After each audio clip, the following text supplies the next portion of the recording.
A lot of people are very obsessed with this notion of success and they want to be happy and achievement, but what does success really mean to you? Success, the way I would look at it in a much more holistic manner, and it's about self-fulfillment. And self-fulfillment comes in when you balance your extrinsic motivators with your intrinsic motivators. Yeah? Extrinsic motivators are very obvious. Your success in corporate life, you wanting to handle a bigger business, succeed in the business, growth in shares, growth, developing your team, developing your people, and very importantly, leaving your legacy and footprints behind. And then there are those intrinsic motivators. It is about your spiritual journey. It is seeing your children develop. It is seeing your wife happy. It is taking care of your parents. And I think when you bring about a healthy balance between the two, yes, that's self-fulfillment. And that's what success to me would be.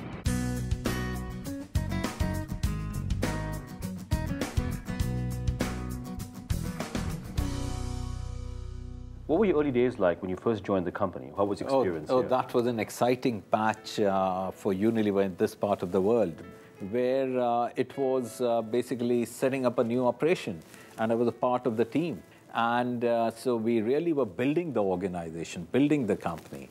And I remember when I was heading the commercial part of home and personal care business, when I moved in, it was a break-even situation for the business. And when I moved out, we were handsomely profitable. So it was, I would say, a very interesting patch in my professional career. What was your experience in Bangladesh and the Philippines? I believe you just turned those markets around. How did you do that? Cultural differences and things like that. Bangladesh was a very interesting journey. Yeah, that was the first time I'd become director on the board of the company. And when we went to Bangladesh, the business was in shambles. Yeah, it had a negative top-line growth, and it had lost immense amount of market shares in one of the big categories in which they were operating. So initially it was all about turning around the business, fixing the basics. And that was a time when we really reignited is the passion within our people, is we set out a dream of really reaching 10 billion takas within a certain time frame. And if I look back today, is our Bangladesh business has become an iconic Unilever business. And as a large business, we are very clear that our success depends on how successful the society is. Correct. So we have a health brand called Lifebuoy, which is a great brand and which enables people to, basic hygiene and cleanliness. And we thought we need to have an activity in Bangladesh which will be in sync with what a brand stands for and significantly benefit the society. So we converted an oil tanker into a hospital floating ship, which we christened it as Lifebuoy Floating Hospital, Friendship Hospital. And this hospital used to go from island to island, or char to char, what is called in Bangladesh. And it used to take basic health care to people, many of whom had never seen a doctor in their life. And over the years, few lakh people have benefited from the Lifebuoy Friendship Hospital. So I think that's another wonderful, iconic activity which Unilever does in Bangladesh, which enriches the society and very importantly also builds the brand in the process.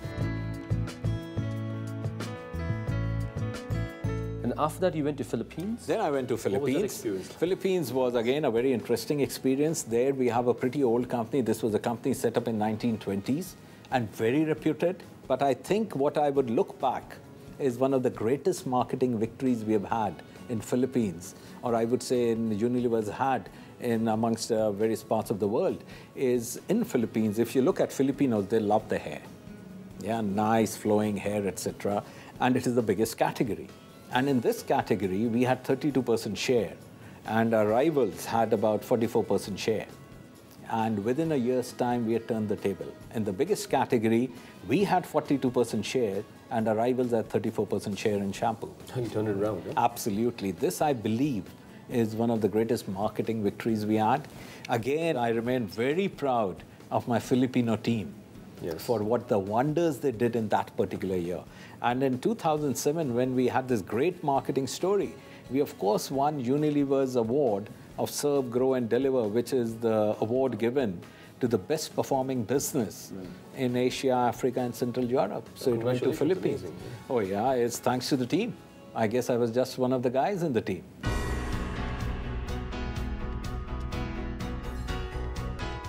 Sanjiv was just there for 1 year, but the difference that he made in that 1 year that he was there was fantastic. We just went ahead with a very clear strategy that he set, and we hit the ground running. He would spend time to meet customers. He would spend time with his people, the people that he worked with from, whatever level you are, he makes sure that he spends time with you. He doesn't compromise on anything to be able to achieve the results that he wanted. Let's speak about your vision for the future. What lies ahead of you right now? Where do you envision your business to be 5, 10 years from today in terms of your people, business? I'd love to know a bit more about that. See, Unilever is a global corporation. Yeah, and we are in a very exciting phase in Unilever, where over the last few years, we have really transformed Unilever. One is the growth agenda, where we are very clear that we want to develop the markets, especially in the D&D world, grow the markets, as well as we have to improve our competitiveness.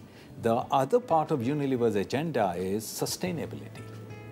We very clearly recognize the role that big corporates have to play on the sustainability agenda. Yeah. And when we look at sustainability, it is basically ensuring that we live in a system where we first recognize that the ecosystem is not something which we can dispense with. Yeah? So what Unilever has said, that while we double our business, we are going to halve. We're not talking about in terms of a very narrow perspective, is the footprints that we have while the goods are being manufactured by us, but very importantly across the entire value chain. The other is very clearly we are looking at significantly improving the livelihoods, the opportunity for livelihood. Take India and Bangladesh, for instance, where we have rural women whom we have turned them into micro-entrepreneurs who are facilitated microcredit, and then they are trained by us, who use our goods and go and sell it house to house in rural India, rural Bangladesh. And consequently now we already have more than 50,000 women. So just think of that, if we can expand this, what a difference it would make to the society. Right. So there is very clearly this focus, our sustainability agenda, which together with our growth agenda is something which excites us. That's the vision of Unilever. Making a small difference is, that's what gives you immense satisfaction. We'd love to know, what's a typical day like for you? My typical day, I spend a lot of time with my people, with my immediate reportees, with my skip level, as well as with people who are several levels down the hierarchy. And importantly, at the end of the day, the role of us as leaders is not only to nurture the current breed of leaders within the company and develop them, but also to develop the leadership pipeline. As a leader of Unilever North Africa, Middle East, Sanjiv Mehta has brought great consistency to the way we operate our business. And before Sanjiv came to the name business, the business was growing around about 5 or 6%.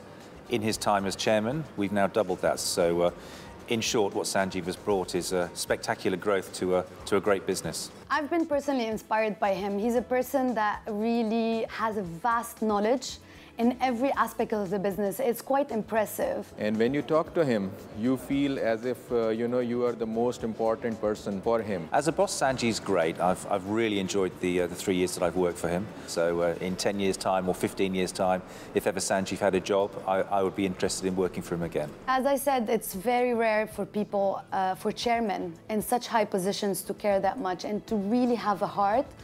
Sanjiv has a heart of gold. My boss used to sit in Calcutta, who when he knew about me and Mona, he used to bend backwards to organize meetings in Calcutta so that I could go and meet Mona. Dad has definitely been a role model. I love how he's able to, manage his time so well. He does make sure that he's able to inculcate all the important values in us without spoiling us. But yeah, Dad's dad.